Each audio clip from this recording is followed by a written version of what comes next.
semua orang diampunkan oleh Allah dan kena rahmat Allah, kecuali mujahir. Hati-hati. Apa mujahir, tuan-tuan? Orang yang apabila dia buat maksiat, Allah satar dan tutup dia, dia pergi umum kat orang. Hak macam ni Allah tak ampunkan.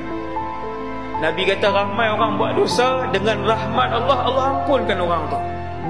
Sebab iman dia lemah, dia tak pernah berlagak di hadapan Allah, dia buat dosa. Dia tidak pernah buka di hadapan manusia sebab dia buat dosa. Dia tak pernah cabar Allah sebab dia buat dosa. Dia mengaku dia lemah, dia simpan dosa yang dia buat, dia tak cerita ke orang. Ilal mujahir, Nabi kata, kecuali satu kumpulan jarang mendapat rahmat Allah, susah untuk mendapat pengampunan Allah. Mereka yang apabila Allah sudah tutup aib dia, dia buka aib dia depan orang. Hasbunallah wa ni'mal wakil. Hati-hati, tuan. Dengan inilah media sosial ni, semua benda nak cerita, semua benda nak post.